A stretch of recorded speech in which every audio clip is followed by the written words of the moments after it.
Good afternoon students. अब हम अपने क्लास 10 साइंस के इलेक्ट्रिसिटी वाले चैप्टर को आगे कंटिन्यू करने जा रहे हैं। इलेक्ट्रिसिटी,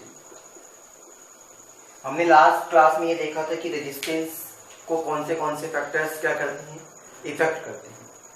आज अब ये देखेंगे हमारे पास दो तरह के रेजिस्टेंसेस के कॉम्बिनेशंस होते हैं। यानी कि मैं ये कह सकता हूं जो रेजिस्टर्स या फिर रेजिस्टेंसेस जो होते हैं वो दो तरह से कनेक्ट किए जा सकते हैं, connected in two ways.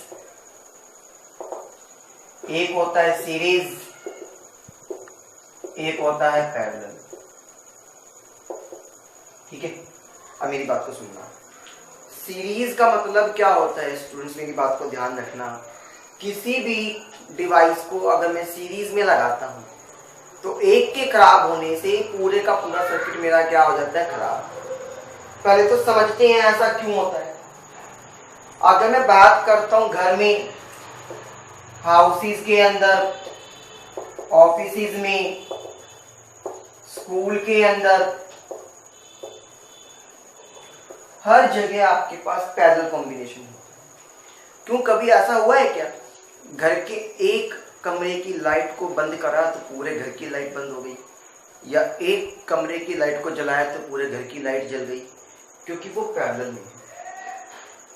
Series में क्या होता है, जैसे कि आपने देखा होगा किसी मैरिज में, किसी फंक्शन के अंदर जो लड़ी लगी होती है लाइटों की, एक बार बंद करने से सारे के सारे बल्ब बंद हो जाते हैं, एक स्विच को चालू करने से सारे के सारे स्विच चालू हो जाते हैं। वो होता है सीरीज कॉम्बिनेशन। पहले देखते हैं होता क्या है, और या सीरीज में ऐसा क्यों होता है, पैरेलल में ऐसा क्यों होता है। सीरीज में मेरे पास मान लो मैंने कहा ये 3 रेजिस्टेंसेस थे, या आपको पता है रेजिस्टेंसेस के सिंबल थे, यानी कि बल्ब थे कहने का मतलब। मैंने ये कहा किसी भी वजह से ये वाला बल्ब मेरे पास खराब हो गया। खराब हो गया तो यानी कि करंट आगे नहीं जा पाएगा, वोल्टेज सोर्स यहाँ पे आगे नहीं जा पाएगा ना। अब वोल्टेज यहां पे जा रही है तो मेरी बात सुनो, यहाँ पे तो एयर आ गया। ठीक है, अब एयर क्या होता है, करंट को आगे फ्लो करने से रोक देता है, वो तो बहुत बड़ा रेजिस्टेंस है। तो मेरे पास ये भी ग्लो नहीं कर पाएगा और ये भी ग्लो नहीं कर पाएगा। ठीक है, लेकिन अगर मैं वही काम करवाता हूं मेरा पैरेलल के केस में स्टूडेंट्स, तो देखिएगा जैसे कि एक ये दूसरा रेजिस्टेंस और ये तीसरा रेजिस्टेंस, यहां मैंने लगाया मेरा वोल्टेज है बैटरी का सोर्स, ये R1, ये R2 और ये R3। अब मान लो मैंने ये कहा R1 वाला एरिया किसी ने ब्रेक कर दिया, कोई बात नहीं, क्या हो गया, करंट को जाने के लिए दूसरा रास्ता भी तो मिल गया, तो वो R2 और R3 में से चला जाएगा। मान लो मैंने कहा R2 भी ब्रेक हो गया, कोई बात नहीं, इसको घूम के आने के लिए ये रास्ता तो मिल ही रहा है। अभी सर्किट पूरा होना चाहिए ना, क्लोज का मतलब यही होता है। क्लियर, तो पैरेलल में और सीरीज में हमें पता चल गया कि ऐसा क्यों होता है। अब टोटल इक्विवेलेंट रेजिस्टेंसेस देखने के लिए सबसे पहले हम करते हैं सीरीज के अंदर। अब आगे जाने से पहले एक चीज आप ध्यान रखेंगे, in series current remains same, current remains the same। जितने भी रेजिस्टेंसेस होंगे उन सब में करंट क्या होगा, सेम रहेगा। वोल्टेज डिवाइड, वोल्टेज क्या हो जाती है, डिवाइड हो जाती है। लेकिन अगर मैं बात करता हूं पैरेलल के केस में तो उल्टा हो जाता है बिल्कुल। वोल्टेज रिमेन्स सेम, वोल्टेज हर एक को एक जैसी मिलती है, बट करंट डिवाइड, करंट क्या होता है, बढ़ जाता है।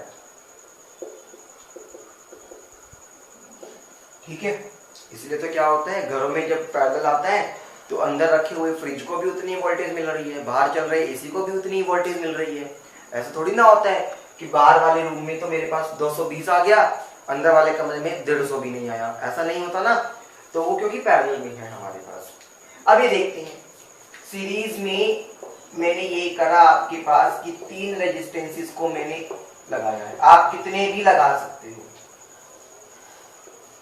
ये मैंने वोल्टेज या सेल लगा दिया, ये R1 था, ये R2 था और ये R3 था। ठीक है, आपको पता है करंट मेरे पास हमेशा पॉजिटिव से नेगेटिव की तरफ जाता है। सीरीज का केस है तो सर आपने कहा था मेरे पास करंट है जो सेम रहेगा। सीरीज का केस है तो करंट आपने क्या कहा था सर, सेम रहेगा। मान लो आई करंट फ्लो करा था तो हर जगह से ही मेरे पास क्या होगा, आई करंट आएगा। वोल्टेज क्या होगी, डिवाइड।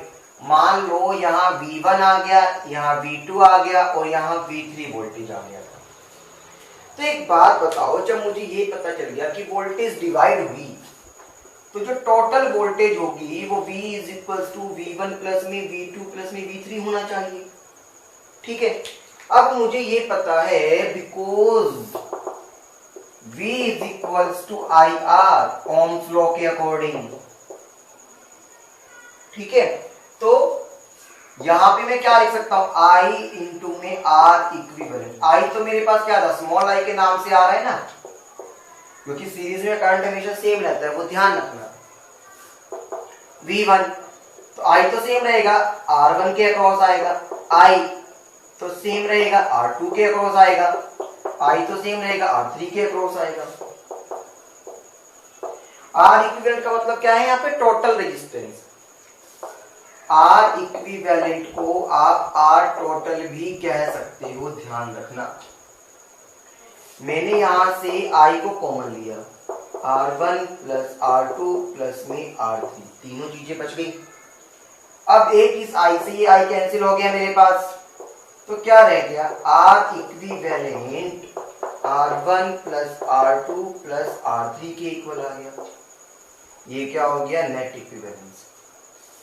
अब 3 ना होते तो 3 की बजाय ज्यादा भी हो सकते थे, तो आप इसमें ये कह सकते थे students, R equivalent R1 plus R2 plus R3 up to पता नहीं कहां तक, जहां तक भी होगा। ये स्टेप सबको क्लियर हो गया। अच्छा, अब एक इंपॉर्टेंट पॉइंट मैं कहता हूं, if N equal resistances of value are connected in series, तो अगर n बहुत सारे इक्वल रेजिस्टेंस है जिनकी वैल्यू भी सेम है, R मान लिया मैंने, हर एक की वैल्यू सीरीज में कनेक्ट होंगे, तो जो नेट इक्विवेलेंट रेजिस्टेंस आएगा वो क्या होगा, n R के इक्वल हो जाएगा। क्यों होगा, क्योंकि देखो ना R इक्विवेलेंट है, R R R up to पता नहीं कहां तक ऐड होंगे, तो NR हो जाएगा ना वो ऐड करने पर, इसीलिए। क्लियर स्टूडेंट्स, ये हमने देखा सीरीज की डेरिवेशन। फिर हम करते हैं एक ऐसी ही डेरिवेशन पैरेलल के केस के लिए।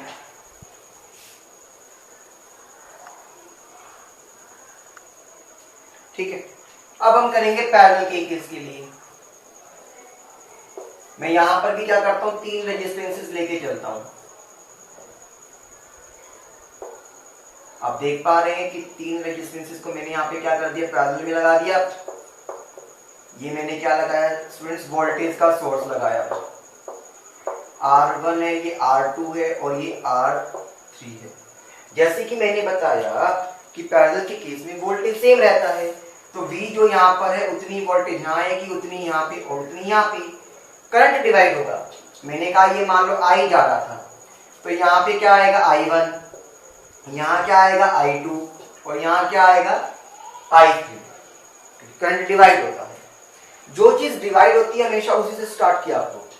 तो मुझे पता चल गया जो टोटल करंट है I वो I1 plus I2 plus I3 के इक्वल होगा।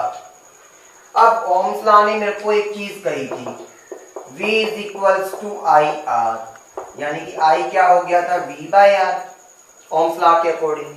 तो V बाय में R इक्विवेलेंट मतलब टोटल, क्योंकि पूरा रेजिस्टेंस देखना, टोटल रेजिस्टेंस निकालना है।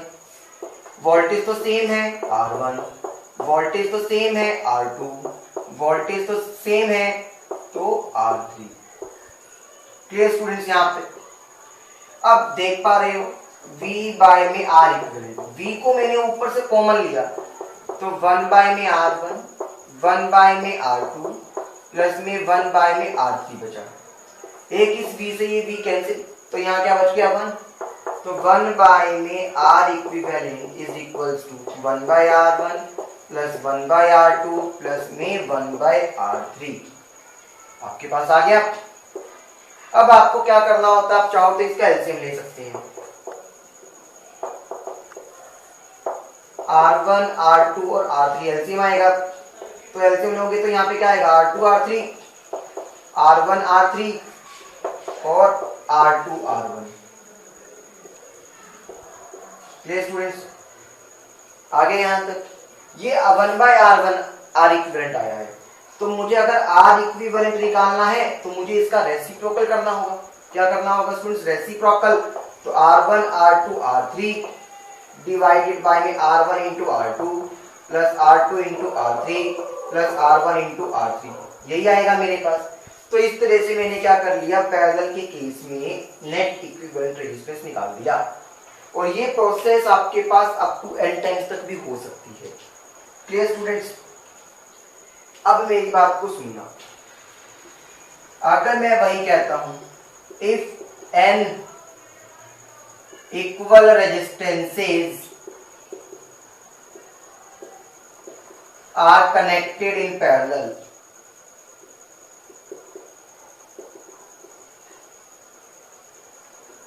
पैरेलल में उसे कनेक्ट कर दिया, तो जो नेट इक्विवेलेंट रेजिस्टेंस होगा वो देखो क्या होगा।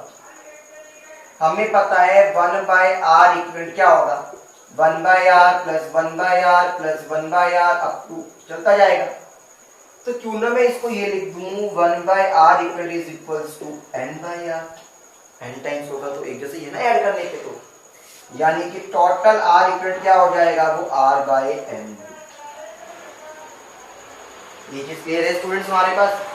तो इस तरह से हमने कुछ डेरिवेशंस करी जिनके बिहाफ पे न्यूमेरिकल्स। स्टूडेंट्स ये चीज याद रखना, जो ऐसा मैंने एक डेरिवेशन बताया nr और एक बताया r बाय n, इन्हीं पे आजकल न्यूमेरिकल ज्यादा पूछे जाते हैं। Clear students? Thank you.